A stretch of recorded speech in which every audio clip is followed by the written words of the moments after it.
Começando o nosso podcast Café com Fundadores. Estamos relançando aí nosso podcast com cara nova, com tema novo. E muito feliz de ter vocês aqui com a gente. Quem está ao vivo, mas quem está assistindo também pelo replay. Hoje a gente está batendo um papo aqui com o Luiz Tardelli, que é CEO e fundador da GetBots. Depois vou dar um tempo para ele se apresentar melhor. Mas queria agradecer todo mundo que pediu que o podcast voltasse, que acompanhava a gente desde 2017 lá através do Spotify, enfim. Feliz de poder retomar esse podcast, de poder entregar conteúdo novamente para vocês.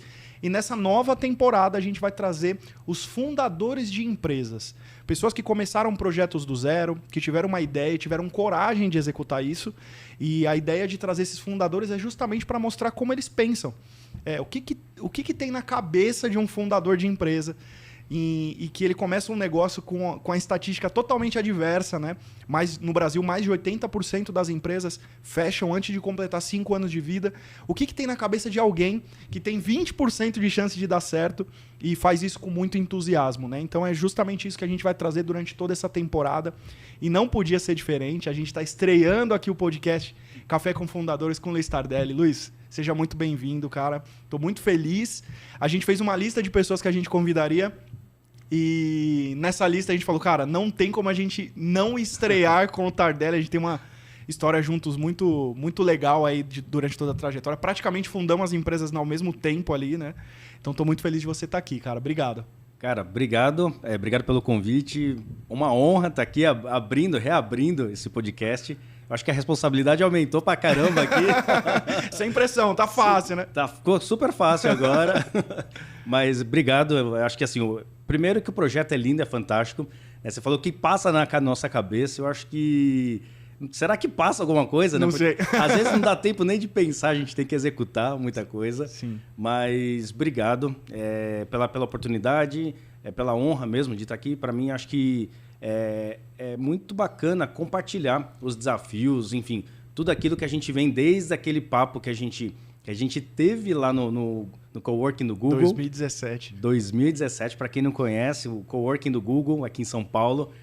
Eu falei, Igor, vamos tomar um café lá. E a gente se encontrou lá. Sim. E ali era praticamente os nossos day ones, né? Ali de toda essa jornada que a gente vem vivenciando. Exatamente.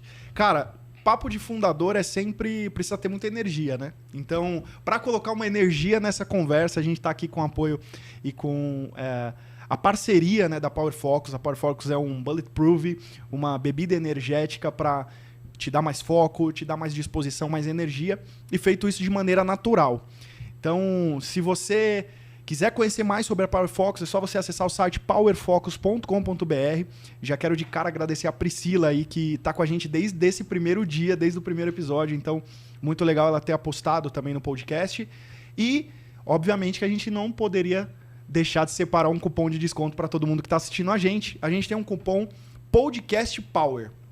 Então, se você entrar em powerfox.com.br, usar o cupom Podcast Power, você vai ter 15% de desconto, 15% off aí em todo o site. Então, eu já tomei um de manhã já para dar uma energia e a gente vai servir um agora para você experimentar, depois você dá o feedback aí durante todo o episódio. Eu tô curioso para experimentar, para falar a verdade. Não tem como a gente fazer esse jabá sem servir, né? Então, exato. Cara, obrigado. Tá aí, ó, Podcast Power no site do Power Fox. É isso aí. Valeu. Luiz, já pra gente começar nosso papo, eu queria que você contasse um pouco do antes de empreender. Quais foram suas referências? Como que foi sua infância? Como que você, em algum momento, pensou que seria uma possibilidade abrir uma empresa, começar um negócio, né? Como que é o teu antes de empreender, né? Como que você conseguiu alimentar? Quais foram as suas referências? Legal. Bom, a GetBots, ela não é... Aliás, tem um passo anterior, né? Me apresentando aqui para quem ainda não me conhece. Eu sou o Luiz Tardelli, fundador e CEO da GetBots. A gente está atuando no mercado desde 2018, as operações, mas todo o estudo vem desde o início, né? Vem lá desde 2017, até quando a gente se encontrou naquele papo e tudo mais. Mas minha jornada empreendedora ela não começou agora, né? Meu primeiro CNPJ, eu tinha 17 anos e eu fui emancipado, né, pelas leis e pelas burocracias do Brasil. Eu tive que ser emancipado para conseguir concluir a abertura de um CNPJ. Uau. Então, desde sempre eu acho que eu tive esse mindset de querer provocar algo, de trazer algo novo no mercado, de sempre buscar uma autorrealização. Mas isso veio dos seus pais? Sua mãe empreendia? Seu pai empreendia? Como que foi essa sua referência? Como nasceu essa vontade de empreender? Eu acho que eu não tenho essa resposta, mas falando da minha família, né, venho de uma origem mais humilde, né, não tenho uns patrocínios, né, ou essas coisas que a gente vê muito por aí. De fato, eu nasci aqui em São Paulo, né, meus pais também, e meu pai é funcionário público, né, hoje aposentado. Um beijo para ele aí, ele com certeza ele tá espiando a gente.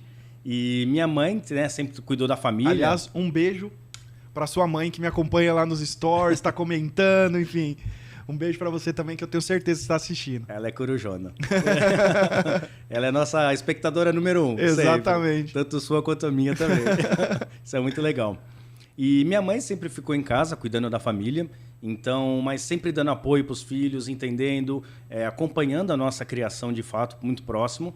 Foi uma das primeiras pessoas a me apoiar desde aquele primeiro CNPJ. Então, óbvio, ela no seu íntimo ali, ela sabia que eu ainda não estava preparado, mas nunca me desencorajou. Demais. Eu acho que isso foi um passo muito importante, né? Porque mesmo não sabendo que a pessoa está preparada, ela falou assim, não vai que não vai dar certo. Então ela fala, vai tentando, uma hora você consegue. E essa primeira empresa era do quê, cara?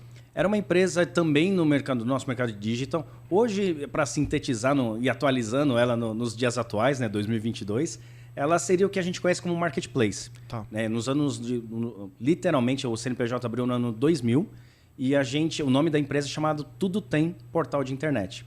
Né, porque hoje, por exemplo, no Mercado Livre, que você encontra de tudo, né, desde produtos e serviços, a ideia do Tudo Tem era para ser isso também. Uau. Então, talvez antes do tempo, né? Exatamente. Ela era uma ideia que estava muito à frente ao tempo. As pessoas mal compravam pela internet e a gente já estava querendo colocar algo para as pessoas, né? Então, culturalmente, ninguém ia acreditar, comprar um negócio, passar um número de cartão de crédito, então, sem chance, né? Mas, antigamente, eu acho que o modo, a não ser dinheiro, o método mais utilizado de pagamento era cheque. Sim. Então, tinha muitos desafios operacionais, mas também tinha um desafio cultural, que as pessoas não tinham isso esse consumo que a gente tem hoje pela internet. E a empresa, enfim, não foi para frente. Não prosperou. E o que você acha que você herdou de aprendizado dessa sua primeira experiência? Boa. Eu acho que o primeiro aprendizado, quando eu estava desenhando a GetBots, eu revisitei meu passado, né? E acho que isso foi muito legal. O projeto da GetBots ele é um projeto para 10 anos, né? Que a gente está atualizando o tempo todo a parte do tempo dele, porque aonde a gente espera chegar está muito frente ao tempo. Uhum. Então a gente falou assim, opa, pera um pouco, eu não posso fazer a Tudo Tem versão nova temporada. Versão 2021. 2021. Então eu voltei, eu falei, não, acho que vale a pena a gente começar faseando o projeto e aí dentro dessas fases a gente vai desenvolvendo tudo que precisa ser feito. Uhum. Então acho que isso foi o primeiro aprendizado que eu tive lá atrás. E o Luiz? Qual que foi o aprendizado do Luiz, não em relação ao negócio, mas do Luiz como pessoa, dessa sua primeira experiência e não ter dado certo? Uau! Pergunta difícil. Eu acho que a gente se autoconhecer, eu acho que se eu fosse... A primeira coisa que me passou aqui é equilíbrio emocional. Sim. Né? Na época, obviamente, com 17 anos, né, com muita imaturidade de vida, né? E com gás absurdo, né? Gás absurdo, você não tem muito equilíbrio, né? Você age muito mais pela emoção do que pela razão, né? Então, quando você tem um desequilíbrio acho que entre a emoção e a razão, alguma coisa vai dar muito errado. Ou algum prejuízo vai ser muito grande. Sim. Então, eu acho que, para mim, o maior... Quando eu me olho no espelho, é entender a parte do equilíbrio emocional e racionalmente encontrar um caminho para fazer alguma coisa acontecer. Pô, demais. Muito bom. Vou continuar fazendo perguntas como essa, porque aqui mais importante do que o próprio negócio em si, as ferramentas, a gestão, os métodos, é mais conhecer as pessoas por trás dos negócios, né? Então, acho que a ideia do podcast é justamente essa, né? Acho que ferramenta, cara, método, tá na internet. E vai mudar o tempo todo. Tem bastante, a todo tempo atualiza.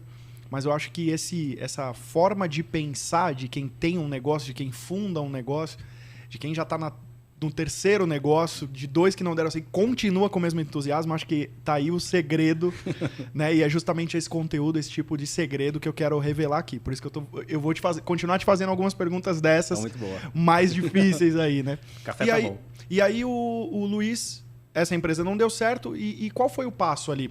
Legal. O que o Luiz enxergou e que decisão ele tomou depois de não ter dado certo? Legal. Depois que não deu certo, eu falei, bom, acho que não tenho muita alternativa a não ser ir para o mercado para entender como é que funciona. Né? Eu trabalhei em grandes empresas, aí eu trabalhei na área administrativa da Brasil Telecom. Para mim foi uma das maiores aprendizados, maior universidade corporativa. Demais. Né? Um abraço para o Daniel Conceição, que estiver ouvindo aqui a gente. Ele foi meu gestor durante a Brasil Telecom. E ali eu tive a oportunidade para entender como que as grandes empresas pensam, como é que elas atuam, como é que funciona toda a parte de compliance, política, tudo que envolve realmente grandes negócios. Um MBA. Um MBA eu ainda ganhava da vida por real. aquilo. Eu ainda era remunerado por aquilo. Demais. E quando você foi trabalhar na Brasil Telecom, você já foi com esse pensamento do tipo, eu vou trabalhar, mas eu quero aprender porque eu vou fazer de novo uma tentativa de um novo negócio? Tipo, isso era claro na sua cabeça ou não? Naquele momento, não. Tá. Naquele momento, não. Na verdade, eu comecei a repensar e empreender. Depois de um tempo na Brasil Telecom, eu fui para o IG. E no IG, aí eu tive uma nova imersão do digital. Foi uma grande escola para mim. Assim, conheci pessoas maravilhosas naquela época. Não, por muitos anos foi a maior empresa de digital do Brasil. Foi assim. E estava sempre como vanguardista, né, na internet. Então, isso me ajudou muito também. Depois daquilo, fui fazer um intercâmbio no Canadá, um intercâmbio cultural. Mas naquele momento que eu estava no IG, eu já tinha aquele feeling de querer empreender, né? Reempreender, vamos dizer assim. Sim. Então, eu falei assim, uau, realmente o digital é minha vida. Eu acho que eu não consigo fazer nada além disso. Né? Minha formação acadêmica ela é tecnologia, então eu sou formado como analista de sistemas, mas a minha vivência sempre foi muito voltada para a área de comunicação e negócios. Então, uma coisa foi vinculando a outra. Né? Uma coisa, eu fui me entendendo como pessoa, né? E, ao mesmo tempo, eu entendo o potencial que a tecnologia pode proporcionar para o ser humano. Então, acho que isso, para mim, foi ficando cada vez mais claro. Sim. E foi muito bom essa jornada. Né? Então, foram vários aprendizados, como entender como é que funcionam as empresas, entender como é que funciona o mecanismo de networking, de pessoas envolvidas, enfim, tudo que é relacionado, de fato, à vivência. E minha jornada no Canadá me ajudou muito a abrir a cabeça que o mundão é muito grande.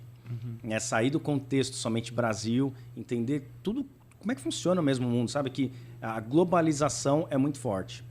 E aí, quando eu voltei e empreendi num pequeno negócio, né? Eu fiz um ensaio ali. Um dos meus hobbies, para quem não conhece, é cozinhar. Sim, aliás, cozinha muito bem. Fez um almoço para mim e para minha esposa, sensacional na casa dele. Risoto tá aqui, tô lembrando dele até hoje.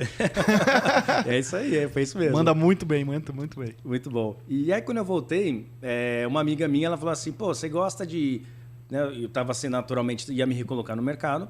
Ela falou, você gosta tanto de cozinhar, por que você não abre um negócio? Eu falei, pô, que legal, bacana isso. Eu falei, então eu vou abrir. Meus pais, na verdade, estudavam gastronomia na época. Legal. Então eu peguei todo o material deles, dei uma lida para entender a técnica por trás daquilo. E aí, com base nisso, eu montei um pequeno negócio, né, que era para fazer refeição pronta. Então, o famoso marmiteiro. Sim. E aí eu fiquei durante 6 meses fazendo e vendendo marmita todos os dias, de segunda a sexta. E para mim foi uma outra escola. Foi uma outra escola, era um ano de 2010. E aí, durante o ano de 2010, a gente não tinha WhatsApp, não tinha esses mecanismos de tecnologia como a gente tem hoje. Sim. E foi muito bacana, porque ali eu entendi como atender o ser humano, né, na tua parte mais essencial que tem, que é se alimentar. E foi uma jornada muito boa. Então, pessoalmente, eu aprendi muitas coisas, como ter resiliência. Né? Trabalhar com comida é algo muito sensível.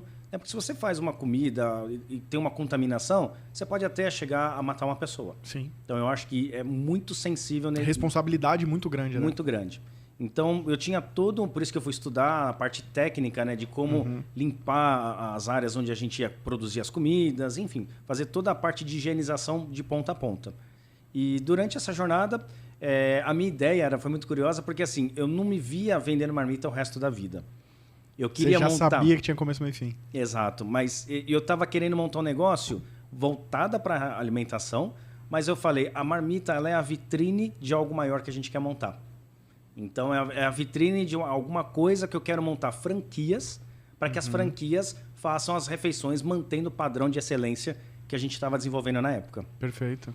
E foi indo, enfim, durante uns 6 meses, mas eu recebi uma proposta para atuar dentro de uma agência de digital, e aí o digital bateu mais forte. Aí eu falei assim, agradeci todo mundo, né, que teve com a gente durante as jornadas.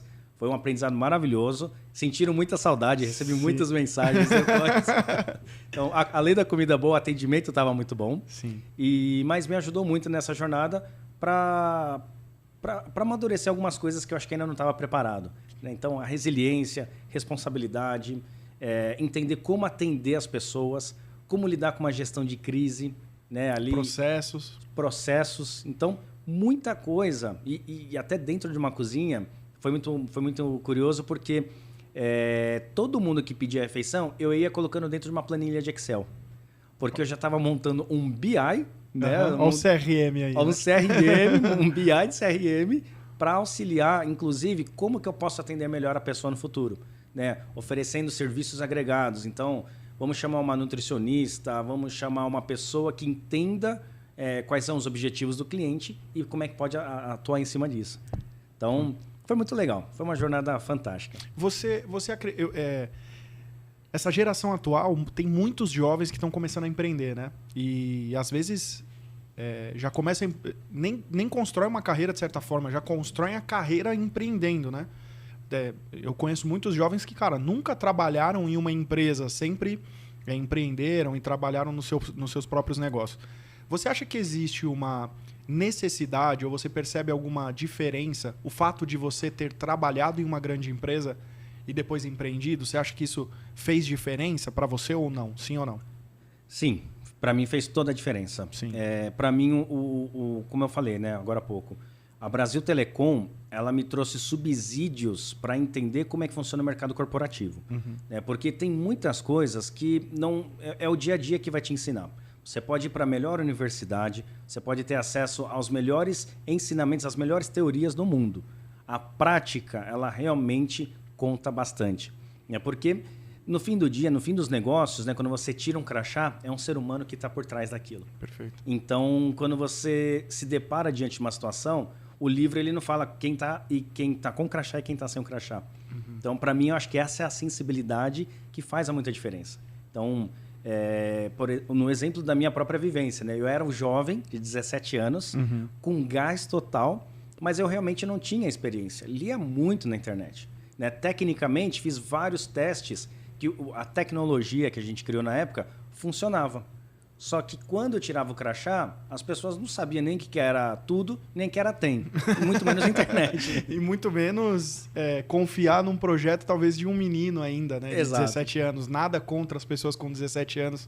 Não tem problema nenhum em empreender, mas querendo ou não, o mercado ainda faz esse tipo de seleção de mais experiência ou menos experiência, né? Eu tenho... Nesse episódio, né, só para complementar... Conta.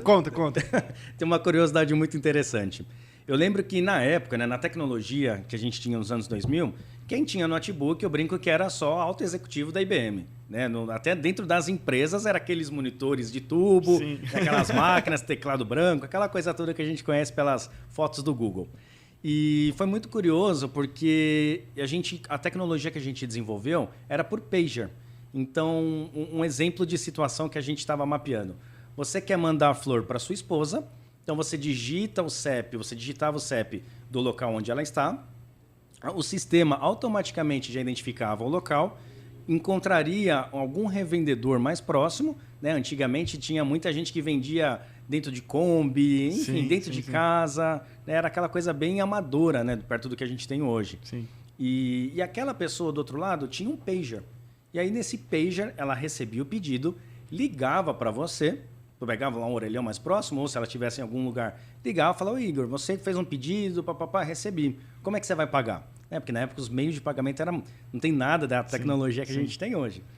E legal. Então você confirmava o pedido e o negócio acontecia. Para acontecer a parte dos pagers, né, que você para distribuir os pagers por todos os sellers, né, que hoje a gente resume nisso, eu fui até a Mobitel, né, que era a maior empresa, uma das maiores empresas de gestão de pager do Brasil. Com 17 anos. Com 17 anos. E ali foi muito legal porque eu marquei a reunião tudo por e-mail, tudo. E aí eu separei a minha melhor camiseta polo. O blazer do pai, né? Não fui nem de blazer. Não foi. Eu não tinha essa visão. Eu fui com a minha melhor polo, minha melhor calça jeans, limpei o tênis e fui. Com a cara e com a coragem, né? Eu não tinha muita coisa na cabeça. Eu precisava, né? O que eu tinha na cabeça? Eu preciso dos pagers. Isso era a minha meta. Então eu fui até a reunião, entrei, a receber todo mundo me olhando estranho, né? Naqueles corredores corporativos, tudo. E quando eu entrei na sala de reunião, um rapaz me cumprimentou. Eu sentei e ele falou assim, o senhor Luiz já está chegando? Aí eu, não, mas eu sou o Luiz. Eu sou o senhor Luiz, de 17 anos. Aí, o jovem senhor. Exato. E aí os executivos de venda, um olharam para a cara do outro ali e falaram, nossa...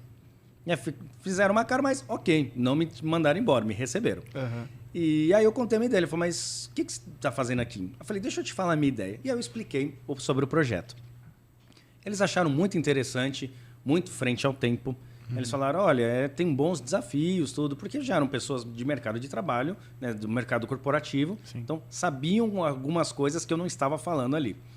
E foi muito curioso que, no finalzinho, eles gostaram tanto da história, né, o pitch elevator, né, como diz hoje no mundo de startups, eles gostaram tanto que eles falaram, a gente vai colocar 4 pagers para você testar durante 3 meses, para você validar o seu projeto.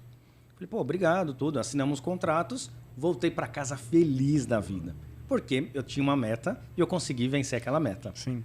Mas, obviamente, quando a gente ia demonstrar para o mercado, para mostrar para a pessoa que vendia marmita, para a pessoa que vendia flor, tudo, ninguém apostava naquilo. Falou, mas a gente não sabe o que você está falando. Então, foi muito curioso que as pessoas não sabiam o que a gente estava falando. Sim. E tudo bem, né? Eu acho que hoje o maior aprendizado foi... eu estava preparado tecnicamente, mas quando eu tirava o crachá, o mundo não estava preparado. E eu só percebi isso pagando caro por aquilo. Né? Ou seja, perdendo tempo onde eu poderia estar buscando outros tipos de informação. Né? Você acha que... eu percebo que tem muita gente que tem uma barreira, e eu quero ir muito nessa direção. Tem gente que tem barreira, tem gente que nem mandaria o e-mail para a empresa para pegar os pagers, nem teria coragem de ir numa reunião, porque se olha... inferior, né? E fundador começa sempre do zero. Sim. Na grande maioria das vezes, começa tudo do zero, com uma ideia, sem nada. E de onde vem essa coragem, cara? Não sei te explicar. Eu acho que eu não tenho resposta para isso. De verdade. Se eu falar alguma coisa, acho que eu estou contando uma história aqui que não é fidedigna. Eu não sei. E você nunca se viu bloqueado por... coisas que pareciam grande demais, assim, no teu dia a dia, tipo, cara, acho que eu não vou por esse caminho, que isso é grande demais. Você nunca se viu bloqueado por isso? Ou... Não, eu acho que não. Eu acho que, como eu comentei, né? Acho que pelo fato da minha mãe nunca ter falado assim, não, vai dar errado, eu acho que isso vai, de certa maneira, meu inconsciente vai falando, você precisa encontrar maneiras de conseguir. Nada é impossível, mas você precisa encontrar maneiras de conseguir vencer aquilo. Uau. Então, eu acho que se fosse por um caminho de uma resposta, construir uma resposta seria isso. Acho que para mim, até pelo projeto da GetBots, onde a gente pretende chegar, eu acho que é isso. É tão grandioso, que nem a resposta ela está pronta. A gente está construindo a jornada. Então, tenho medo dessa grandeza? Não, eu tenho muito receio de chegar do nada e conseguir. Porque aí muita coisa vai estar mal feita. Então, acho que naturalmente, coisas grandiosas, elas precisam ser construídas. Então, acho que foi na minha visão, no meu ponto de vista, quando tem algo muito grande, vai construindo no caminho. Começa pequeno. Quem começa pronto, tem alguma coisa que está faltando. Né? Ou talvez não esteja pronto. Ou começou tarde demais. Todo mundo já fez e acabou a onda. Agora vamos lançar uma nova rede social. Acabou.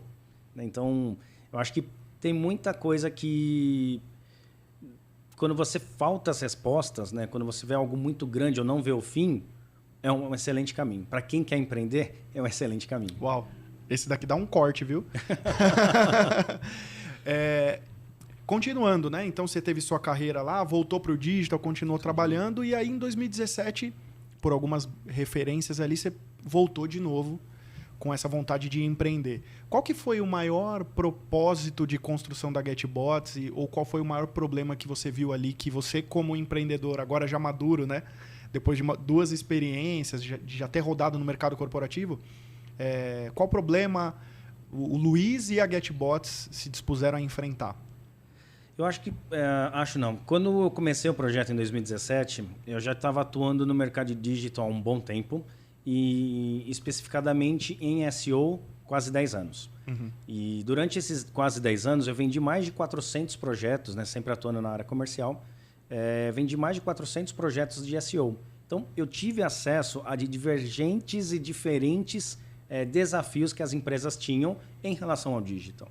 E todas expressavam um padrão de comportamento, né? A empresa expressava um padrão de comportamento e, do outro lado, as pessoas, em relação ao uso de digital, também estavam expressando um padrão de comportamento. Um padrão de comportamento. E com base nisso, eu falei assim, que interessante, né? Porque as pessoas antigamente tinham medo do digital e hoje eu não ando mais com carteira, eu só ando com celular e aqui dentro tem a minha carteira, tem meu cartão bancário e tem tudo. Então, eu fui entendendo como foi a evolução do ser humano em relação ao uso da máquina e eu falei, eu acho que aqui tem um caminho interessante. E por quê? Porque qual é o caminho interessante? As empresas não sabem ou elas têm um grande desafio de como conectar verdadeiramente esses consumidores, meu público-alvo com a minha marca. E aí, a partir disso, eu acho que eu falei assim, ninguém está fazendo isso tão legal, ninguém está fazendo isso bem feito. Está tudo caminhando para robotizar algumas coisas, né? E todo mundo esquece que quando vai tirar o crachá, o coração continua batendo. Então eu falei, não, acho que alguma coisa precisa ser feita. E do outro lado, na minha vida pessoal, a minha tia ela passou por uma situação muito delicada na vida dela. E ela é uma pessoa que fica bastante tempo com o celular, né? Assim, ela fica o tempo todo curtindo, compartilhando, mandando piadas, enfim, mó barato. E na época ela estava passando por uma depressão extremamente profunda e aí ela tentou tirar a sua própria vida. Uau. E quando aquele episódio aconteceu, eu falei assim, puxa, até me autorizou, eu comentei com ela que eu ia comentar sobre o episódio da vida dela. Sim. E quando eu vi aquilo, eu falei, poxa, ela é uma pessoa que está com a tecnologia na mão e eu entendo o poder disso e eu não estou fazendo nada. Eu só acho que é a pior pessoa do mundo. Uau. E foi muito difícil, porque eu olhei e falei assim, cara, e agora, né? Entendendo, e aí isso foi um ponto de gatilho. Entendendo, cruzando, né, com a minha vivência de SEO, falei, se as pessoas estão falando a verdade para a máquina, né, de uma maneira inconsciente, inclusive, por que a gente não pode criar algo que seja significativo na vida da pessoa? Né? E que as pessoas realmente... possam se conectar com as marcas e as marcas podem servir socialmente as pessoas. Uau. Né? E fazer negócios. Os negócios vão acontecer. Né? A gente, com ou sem crachá, o mundo vai continuar acontecendo. E eu falei, vamos montar alguma coisa nesse tipo. E tudo, acho que é uma base de uma conversa. É um café. Então, aqui tem duas empresas, 2 negócios, 2 empreendedores falando da sua vivência pessoal. E eu poderia ser uma máquina e você conversando com uma máquina, ou você poderia ser uma máquina e estar conversando com uma máquina. E isso tornou-se muito verdadeiro, né? Quando você olha para as tecnologias que a gente tem hoje disponíveis, elas estão aí e elas estão cada vez mais evolutivas. Então, hoje a gente tem capacidade de auxiliar um ser humano. Então, se você pegar uma machine learning, se você pegar uma inteligência artificial ou um modelo cognitivo que seja capaz, que você está conversando e ele seja capaz, né, tiver treinamento, para identificar se você está falando a verdade ou não, se você está feliz ou triste, a gente pode tornar algo preditivo. Falar assim, o Igor vai ficar chateado daqui 2 dias. Né? Sem você saber, porque você está no teu autoconhecimento. Né? Ou eu estou no meu autoconhecimento. Então, hoje já existem tecnologias que isso se torna capaz. Uau. Né? Mas, volto lá no Tudo Tem. Se a gente coloca isso hoje em funcionamento, ninguém entende nada. O mundo não está pronto, né? O mundo não está pronto. Então, eu acho que... Mas esse é o propósito maior. Essa é a nossa big idea, nosso grande propósito. Uau. Então, é ajudar as pessoas com o uso da tecnologia, né? Gerar bem-estar, qualidade de vida para as pessoas através da tecnologia. Cara, descobre o que não te faz ter medo de pensar grande, cara. E ensina as pessoas isso. Porque é um propósito gigantesco, que eu acho que assustaria muita gente de começar. Ah, não, isso é grande demais para mim. Eu acho que você tem essa essência em você. E eu te fiz essa pergunta justamente porque eu te conheço. E sei que sempre que a gente troca ideia, eu fico constrangido com as minhas metas. Fala assim, acho que é melhor eu aumentar um pouco aqui, eu tô pensando pequeno demais, né? E indo mais para essa questão de convivência, vida pessoal, mentalidade, o mundo corporativo e você à frente de um negócio, embora a gente esteja fazendo negócio nesses dois cenários, a gente está fazendo negócio de um lado diferente da mesa, né? E o mundo corporativo ele é muito concorrido, eu já estive lá também por bastante tempo, e a gente sabe como que ele funciona, né? O Luiz empreendedor, quais valores o Luiz empreendedor leva e aprendeu no mercado corporativo e aprendeu na vida e não abre mão, mesmo estando à frente do teu negócio hoje? Legal. Acho que é um valor que... um valor que eu trago comigo e arrasto isso para dentro da GetBots e para os negócios que eu sou envolvido. Eu sou investidor de uma startup chamada eDivorciei. Então, a eDivorciei tem como propósito auxiliar as pessoas no momento em que elas estão em alguma fase do seu divórcio, seja pensando, seja em algum momento que ainda não está uma decisão pronta, ou algum momento em que a decisão está pronta e tem todo um processo envolvido nisso, ou até mesmo no seu recomeço. Então, o grande propósito é ajudar as pessoas nesse recomeço de vida. Uhum. E tanto lá quanto na GetBots, para mim, o valor essencial é valor à vida. Então, tudo que vai ao desencontro, que vai ferir a vida do ser humano, para mim não funciona. Uhum. Então, seja ela nas mais diversas maneiras de se expressar, quando a gente fala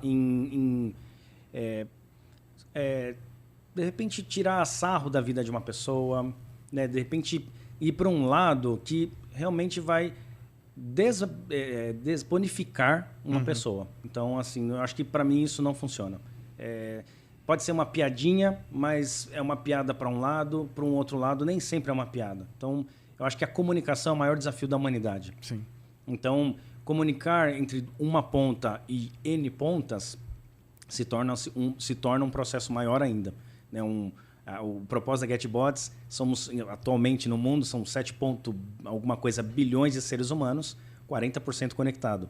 Então, se a gente pensar em que uma máquina tem a capacidade de conectar com milhões, bilhões de pessoas no mundo, isso se torna muito sensível. Então, quando a gente fala em comunicar para vidas, a gente tem que preservar as vidas. Senão, não adianta de nada. Mais fácil desligar as máquinas ou só deixar as máquinas e desligar todo o ser humano ali. Sim, sim. Então, para mim, o meu maior valor, e é inegociável, é o valor à vida.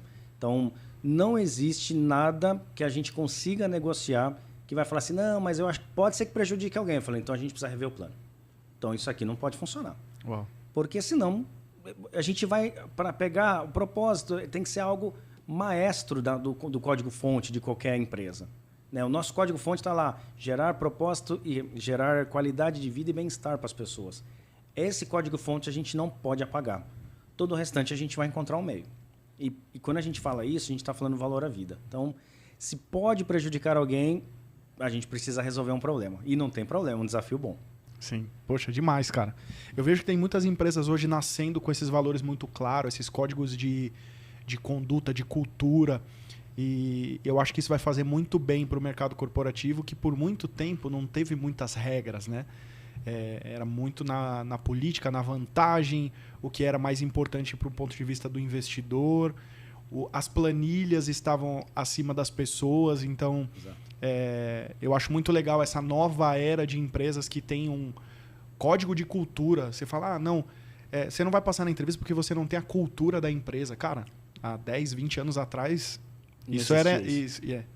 se você desse resultado, não tinha problema. Você poderia passar por cima das pessoas, você poderia estar fora da cultura. Era muito mais um ponto de vista de olhar resultado do que, de fato, olhar para o ser humano em si, né? E o que você planeja aí para os próximos anos como empreendedor, né? Como fundador, e o que você planeja para a GetBots também para os próximos anos. Legal. Eu acho que nosso grande desafio agora, assim como diversas empresas que passam por um estágio de crescimento e de maturidade mesmo, hoje o meu grande plano, né, o meu grande desafio, acho que atual, seriam dois. Primeiro que a gente está atuando numa indústria super nova. Né? Falar em chatbot, inteligência artificial, tudo, a gente tem poucas referências no mercado. Né? Naturalmente, tem outras empresas que trabalham, mas referências que eu digo é história, com base histórica na humanidade. Então, a gente não tem muito disso. Então, eu acho que esse é um primeiro estágio para entender como é que a gente vai tomar decisão, como é que eu, como empreendedor, né, frente ao negócio, vou tomar uma decisão que não vai prejudicar na grande decisão, ou seja, numa visão de longo prazo. O que eu preciso resolver de problema hoje que não gera impacto negativo no longo prazo. Isso é um grande desafio. Desafio secundário, né? Talvez possa ser, que eu acho que não é nem secundário, mas paralelo a isso. Ter uma equipe maravilhosa e como é que eu cuido dessa equipe maravilhosa. Então, para mim, isso é um grande desafio. Né? Porque cada pessoa envolvida em nossos projetos, elas têm as suas próprias vidas, elas têm as curvas de aprendizado individual e no coletivo a gente tem a nossa. Então, acho que isso é a coisa mais gostosa do que a gente vivencia hoje. Né? Tem muitas respostas que a gente fala assim, aqui a gente não está pronto, mas vamos buscar a resposta. E a gente coletivamente vai atrás, cada um com as suas tarefas e vamos construindo tudo isso. Então, hoje o nosso projeto atual é pegar nossa metodologia, né? Eu desenhei uma metodologia lá em 2017, um processo para fazer a execução de tudo que a gente está fazendo e é pegar esse processo e estressar ele ao máximo para a gente conseguir exacerbar isso, que é essa exacerbação é onde a gente está pronto para ir para um próximo nível. Perfeito. Então, acho que esse é o projeto da gente atualmente. Então, entender individualmente onde estão os nossos limites e coletivamente onde está o nosso limite para pensar no próximo passo. Vale a pena destacar aqui que em momento nenhum você falou de concorrência, né?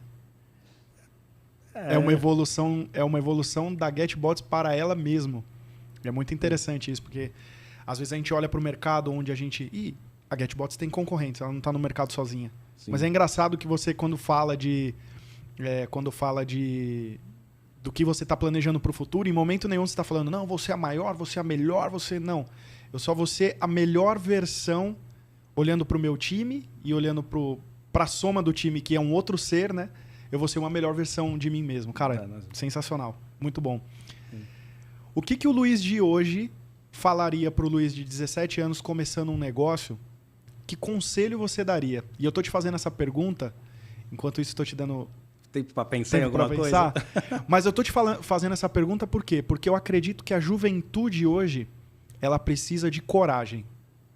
Eu acho que muito do que foi construído como cultura, talvez até as gerações anteriores, numa vontade de dar um mundo melhor para os seus filhos, protegeram talvez demais. E a gente tem tido uma geração e uma juventude com muito pouca coragem. Era muito comum na nossa época, ali nos anos 80, 90, que se começasse a trabalhar muito cedo, de que já tinha uma visão de carreira e tudo mais. E hoje em dia, às vezes a gente vê jovens de 20, às vezes completando 30 anos, que ainda não tem um caminho, não definiu uma linha, não sabe, né? E às vezes eu vejo que falta muita coragem. Às vezes tem aquela energia de querer fazer uma ideia e tudo mais, mas falta a vontade de levantar, sabe? Essa coragem de tomar a decisão, de se colocar em risco. Então, o que o Luiz hoje, Luiz, CEO e fundador da GetBots, diria para o Luiz de 17 anos lá do projeto do Pager? Boa. Uau. Eu acho que o primeiro ponto que eu tive muito, e aliás eu tenho muito, é uma palavrinha muito simples, 2 letras. F-I-E. Fé. Para mim esse é o ponto de partida que eu sempre tive. Demais. Então, a minha fé, independente de religiosidade, ela é muito fé no que eu tenho de visão, no que eu acredito que é muito bom para mim e, obviamente, do que eu vou construir. Quero abrir um parênteses aqui da fé. Como que é a tua relação com Deus? Minha relação com Deus, eu agradeço a tudo e a todos por tudo, né? Por tudo que eu conquisto. Eu acho que Minha relação com Deus, ela não está escrita em nenhum livro. Né? Eu já participei de diversas religiões. Né? Para mim, nada contra ou nada a favor, enfim. Para mim, eu brinco que, na verdade, eu nem brinco com esse assunto, mas se eu fosse falar alguma coisa, a religião, para mim, ela é a burocracia da fé. Né? Burocracia no bom sentido, de colocar ritos e colocar diversas coisas que envolvem, mas ela ajuda muitas pessoas, porque nem todo mundo tem tanta clareza de onde quer chegar. Né? Eu sempre falei que com 60 anos eu quero ter uma lista, eu tenho uma lista de coisas que tem que estar pronta quando eu tiver 60 anos.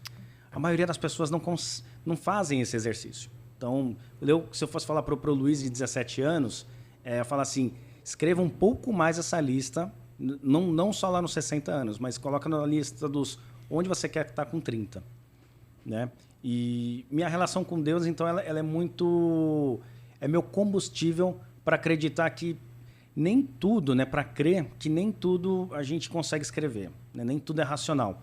É algo sobrenatural.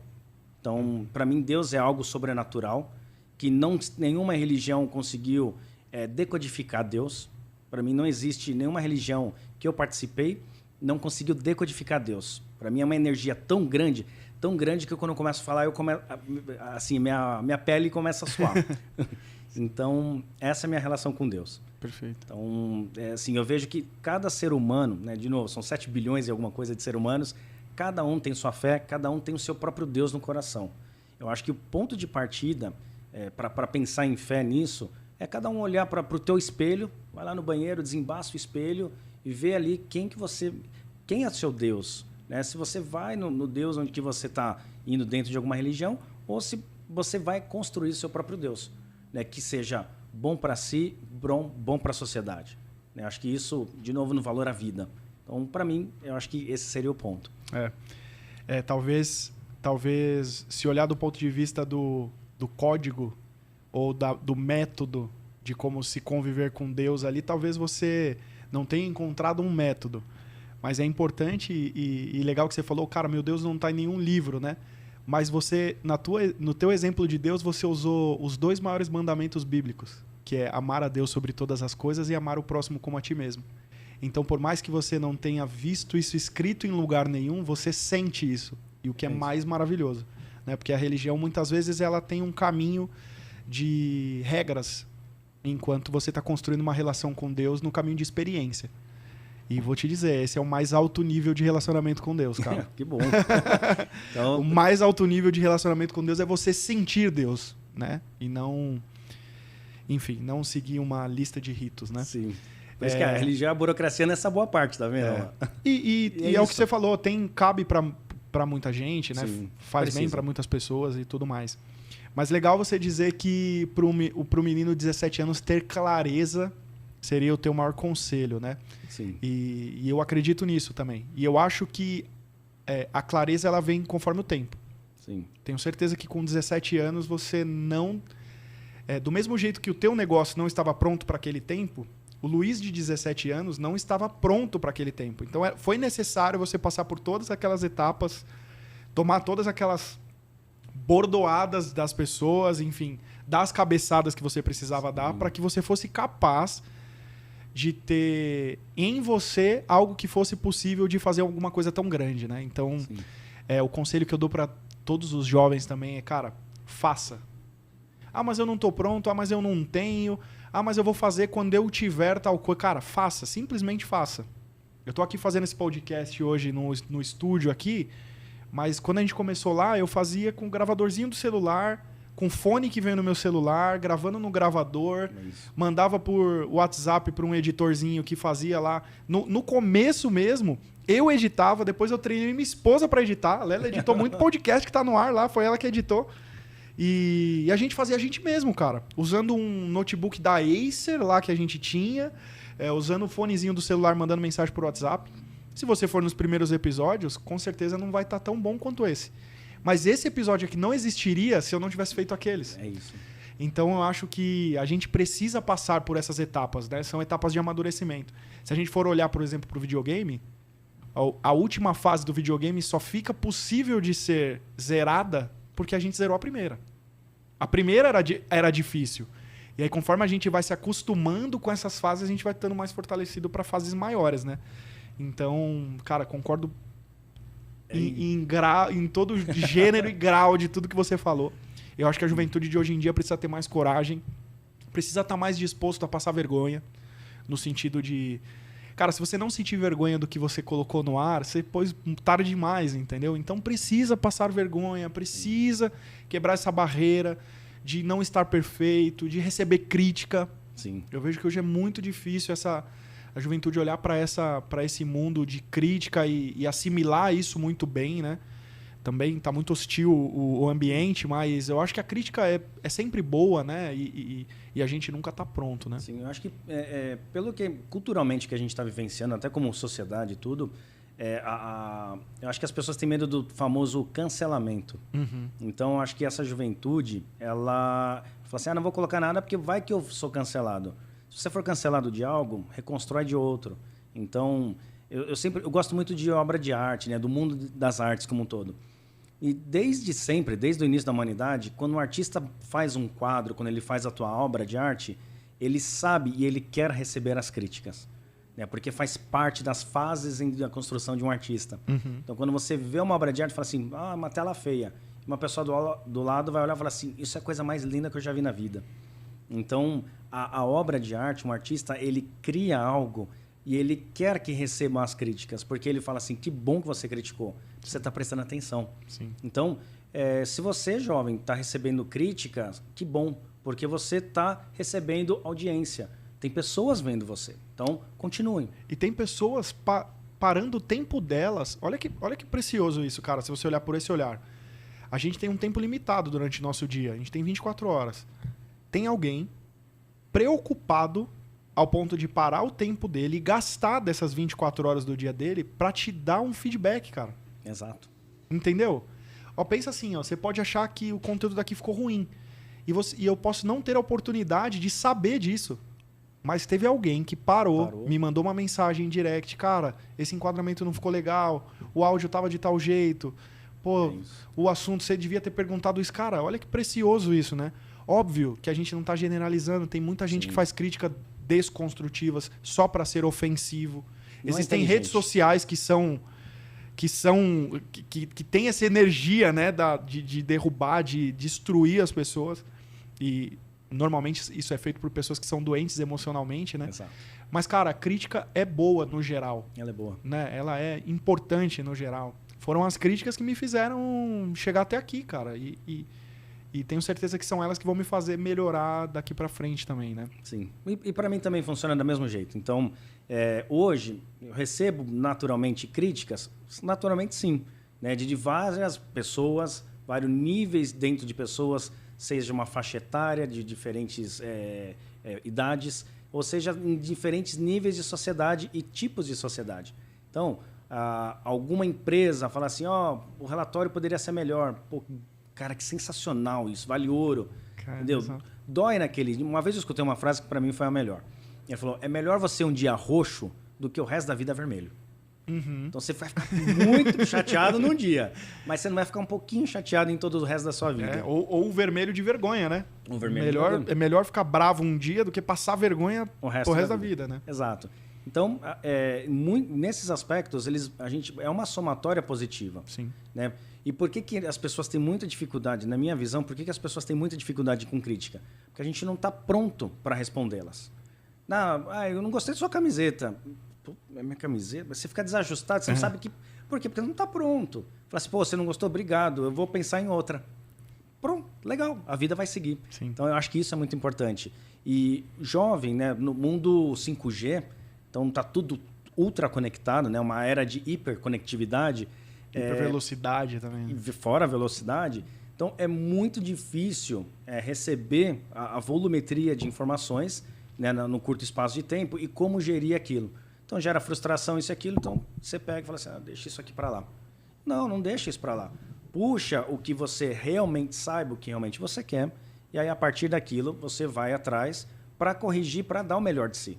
Né? Faça a tua versão, amanhã a sua melhor versão de hoje, e na semana que vem dessa semana, e assim vai. Sim. Né? Então, sempre entendendo quem que é você, né? Como você se enxerga no mundo. É você se esculpindo, né? Tirando aquelas partes que não servem mais e fazendo uma versão uma obra, né, de você mesmo. Exato. E voltando até na pergunta que você fez, eu acho que é legal um ponto, porque até meus 25 anos, eu acho que eu não me entendia verdadeiramente. Eu acho que eu não me identificava ou eu não tinha apropriação da minha pessoa. E com 25 anos, eu realmente falei assim, não, pera, tá na hora de eu desembaçar meu espelho. Né? Eu não estava pronto para aquilo, inclusive. Eu acho que isso foi um grande diferencial na minha vida. Então eu falei assim, não, realmente, eu não gosto de mulheres, eu gosto de homens. Então ali eu me apropriei como um gay. Falei, poxa, é exatamente isso que eu quero. Como é que eu ia responder meus amigos? Eu falei, mas pera um pouquinho, semana passada, e aí? Então, não, esquece semana passada. Não posso esquecer, porque é uma pessoa. Então foi muito complexo essa fase. Mas foi uma fase que eu amadureci absurdamente. Então, quando eu me apropriei verdadeiramente, aquilo me ajudou muito. E ali, eu acho que eu diria para que naquela fase, eu diria para o Luiz de 17 anos ou até antes, para se autoconhecer verdadeiramente. Então, as pessoas, elas, às vezes o mundo era outro também, na realidade, né? As circunstâncias eram outras. Hoje em dia tem muita facilidade, muita informação mais disponível, mas na época a gente não tinha, né? Eu não tinha. E foi muito difícil, mas aquilo me serviu para, primeiro, autoconhecimento de si. Né? Então, eu sempre falo que são 3 fases. Desembaça teu espelho, fala com a sua família, depois fala com a sociedade. Eu acho que isso você consegue se apropriar de si verdadeiramente. Eu acho que isso foi muito bom para mim. Sim. Esse autoconhecimento é muito importante, até para entender os motivos pelos quais você faz essas coisas. Exato. Porque às vezes você pode começar com as motivações erradas, né? E quando você se conhece, você consegue ter mais clareza do teu propósito e do porquê que você está fazendo as coisas que você está fazendo, né?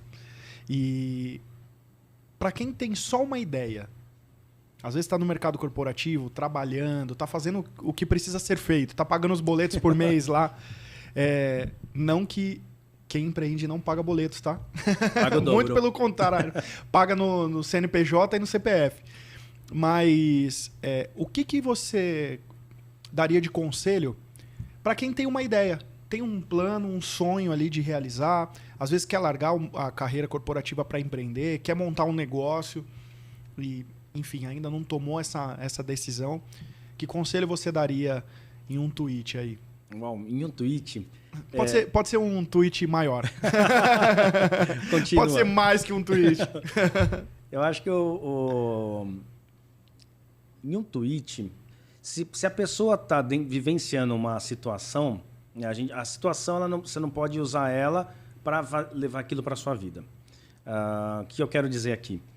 Eu acho que se você não pode ficar preso em pagar os boletos, porque eles sempre vão existir. Se você realmente quer fazer algo maior, você tem que amar aquilo que você faz. Às vezes eu estou trabalhando há 16 horas e eu não percebo, porque eu estou amando aquilo que eu estou fazendo e, para mim, eu não estou trabalhando, inclusive. Às vezes eu tenho dificuldade de falar assim, nossa, mas eu podia estar trabalhando mais. Mas, caramba, você está 16 horas aqui. Então, tem muita gente que atua no dia a dia mesmo, atua na carreira, mas não faz aquilo que ama. Monta, primeiro passo, né? Acho que o tweet seria, identifique o que te motiva, o que você ama fazer. Independente de qualquer coisa que você vá atuar, se você ama aquilo, vá atrás e aí você vai se preparar. Então, tenha uma grande ideia. Se você teve uma grande ideia, é porque você ama aquilo. Então, está no teu íntimo, você pode falar em inglês, português, em qualquer idioma, você vai executar aquilo muito bem. Então, em um tweet seria... Se você tem a grande ideia, executa. Vai atrás, sabe? Então, você ama aquilo. A chance de você fazer algo que você ama dar certo é muito grande. Sim. Você pode pegar todos os grandes nomes que a gente vê de empresariado, naturalmente. Essas pessoas, o que elas faziam e fazem aquilo que elas amam. Isso é a coisa mais incrível que tem. Eu tenho uma origem bem humilde, assim, né? Enfim, a gente morou algumas vezes nas periferias de São Paulo e tudo mais, então nunca passei por uma dificuldade assim de passar fome, essas coisas, nada disso, mas a gente foi sempre muito pobre. E quando eu ouvia as pessoas falando assim, não, cara, se você empreender por dinheiro... Eu li um livro do Roberto Justo, se chamava Empreendedor. Isso lá em 2005, talvez, 2004. E inclusive eu tenho esse livro até hoje. E lá ele falava muito disso. Cara, mas você não pode ir atrás do dinheiro, tem que ser pelo propósito, pelo amor. E eu falava assim, cara, é impossível. Tipo assim, eu pego 2 horas de ônibus. Eu trabalho das 9 às 6 e estudo das 7 às 11. Tem que ser pelo dinheiro. E daí, tem uma fase que a gente decide as coisas pela grana pra gente melhorar um pouco de vida. Mas quando você chega nesse lugar, realmente, dali pra frente, o que se sustenta é o propósito, é o amor pelo que você tá fazendo. É isso. Então, assim, eu vejo muitas pessoas e comigo, eu fui agraciado por Deus de ter, no momento que eu corri atrás da grana, eu já estava correndo atrás da grana, fazendo alguma coisa que me deixava alinhado ao propósito. E aí, quando essa chave virou, eu melhorei de vida, enfim... tenho hoje a vida que até melhor do que a que eu sonhava quando eu estava lá na periferia, num bairro de São Paulo chamado Terceira Divisão. Aqui só quem é da Zona Leste vai conhecer isso. E hoje eu tenho uma vida muito melhor do que eu imaginava. O que me sustenta hoje é o propósito. Mas lá, naquela decisão, naquela minha primeira agência em 2007, era a grana. Entendeu? Ali era a grana. Então, acho que dá. Se você tiver sorte, ou se você conseguir identificar isso usando o conselho do Luiz, cara, você vai passar muitas etapas, assim. Você vai demorar muito menos. Mas se você não conseguir encontrar o que você ama, e isso aconteceu comigo aos 17 para 18 anos, eu não encontrei o que eu amava. E eu aprendi a amar o que eu fazia. Entendeu? Ah, que legal. Então, eu fui caminhando pelas oportunidades. Então, trabalhei numa empresa, eu era programador, e aí eu era office boy em uma software house. E aí eu ganhava um salário mínimo que na época era 200 e poucos reais, e eu olhava pro lado, o cara que ganhava menos ganhava 3 mil reais na época, que deve ser aí um salário de 10 a 15 mil hoje. E aí eu falei assim, cara, eu preciso saber o que esse cara sabe fazer. Eu preciso descobrir hoje o que esse cara sabe fazer, e eu preciso aprender hoje o que ele faz para eu poder estar nesse patamar. E era uma empresa ali no centro de São Paulo, chamava Minicom. E, cara, eu fui atrás. E aí eu fazia meu trabalho durante o dia e à tarde eu já ia atrás de aprender. E na época eu aprendi a programar em Delphi.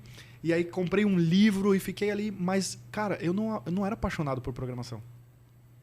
Inclusive, hoje eu nem programo mais. Eu sou programador front, mas eu não coloco a mão em código nenhum. Mas hoje eu tenho uma agência que oferece esse serviço e quem ama fazer isso trabalha para mim programando. Mas eu olhei e identifiquei meu propósito, esse amor ao que eu fazia. Então, cara, se você conseguir amar o que você vai fazer desde o início, putz, você vai quebrar uma barreira gigante. Você vai ganhar 10 anos aí em relação à minha jornada. Mas também, se você só quiser começar a fazer e no meio do caminho se apaixonar pelo que você faz, também pode ser um caminho. É maravilhoso. Né? Também pode ser um caminho. Muita gente não tem a oportunidade de empreender por oportunidade. Sim. Mas tem que empreender por necessidade. Exato. Eu acho que é exatamente isso. Acho que são 2 linhas, né? E dois campos, quando a gente fala de vida, né? Tirando o crachá, ele fala, pô, minha necessidade é essa. A gente tem visto Gerando Falcões, por exemplo. Sim. Né? Criou um negócio maravilhoso por necessidade. Né? E ali é o amor. E hoje ele ama o que ele faz, não tem nem como dizer ao contrário, né? Exato, exato. Mas nessa necessidade, ele amava vencer todas aquelas barreiras sociais que ele estava inserido. Uhum. Então, assim, no fim do dia, por mais que a razão, né, os boletos no fim do mês vão chegar, se não tiver amor, não vai funcionar. Porque todo ser humano, todas as decisões dos seres humanos, necessariamente passa por diversas camadas do cérebro.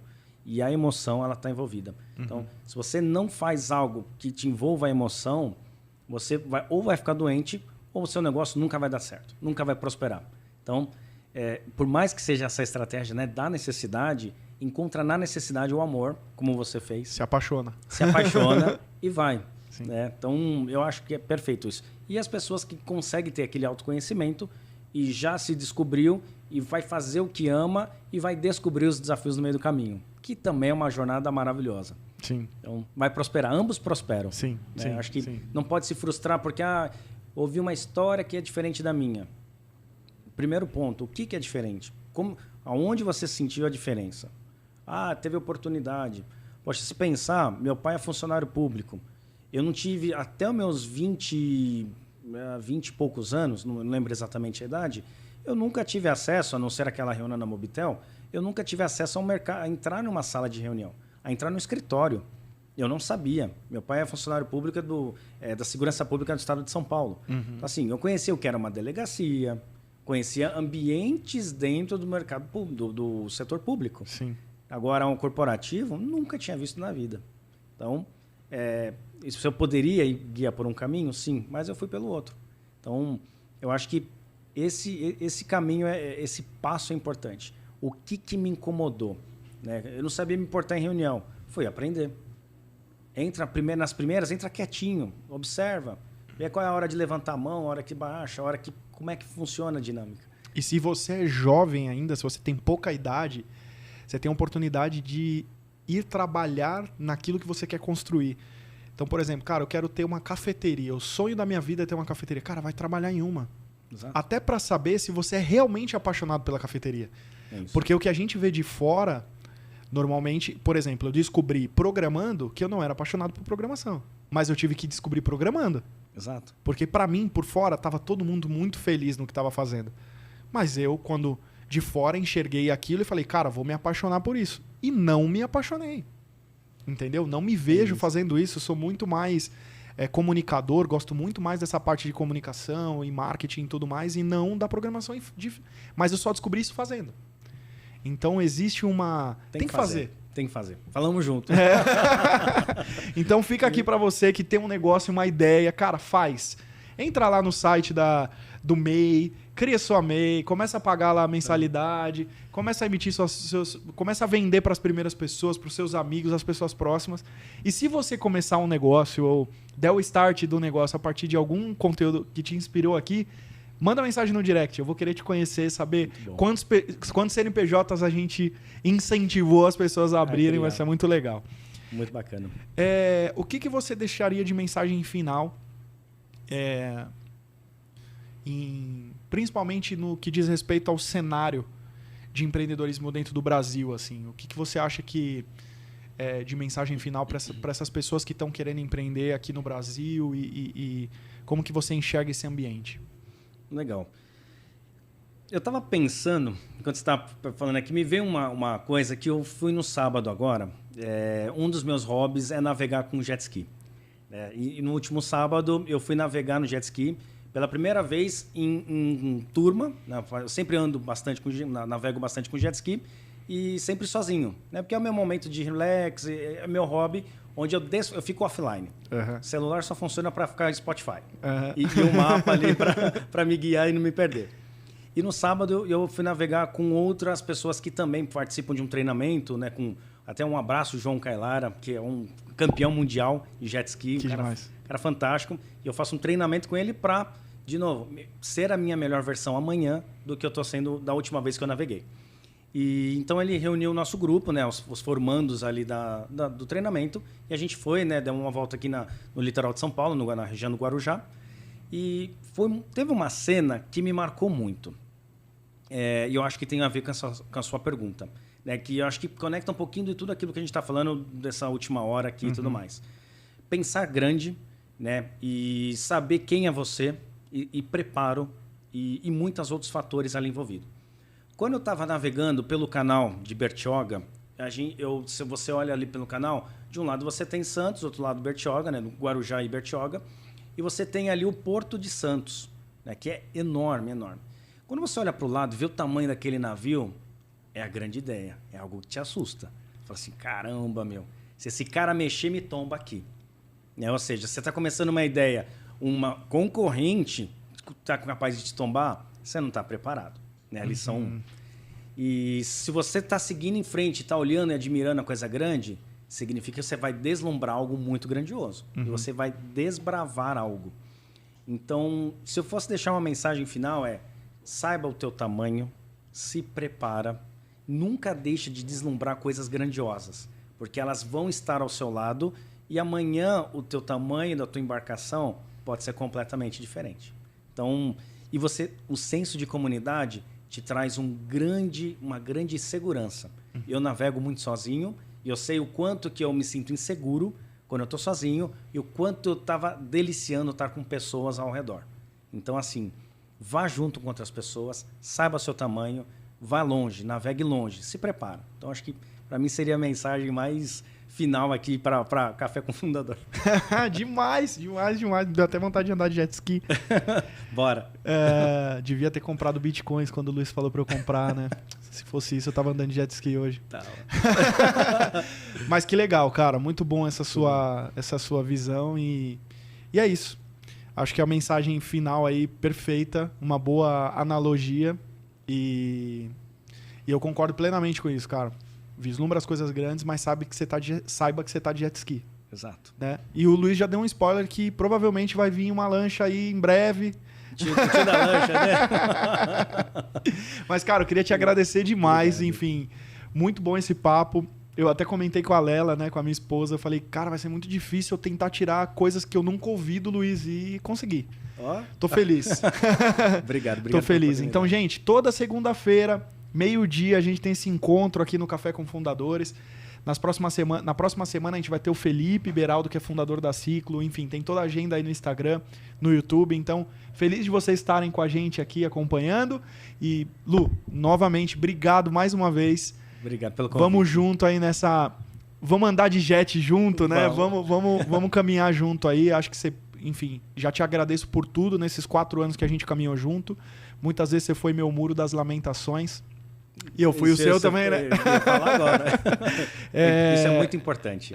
É um andar junto. Exatamente. Se você estiver sozinho, talvez você não vai encontrar a resposta que você precisa para aquele momento. Então, uma pessoa do lado fala assim, não, eu só queria conversar. Isso foi tão essencial quanto necessário. Sim. Então, sim. Obrigado. Cara, eu que agradeço demais. Obrigado pela tua amizade e vamos junto. Não podia ser diferente. Esse primeiro episódio precisava ser com você. Que honra. Valeu, Obrigado. cara. Obrigado. Valeu, gente. Até mais. Até a próxima segunda-feira, meio-dia, aqui no Café com Fundadores.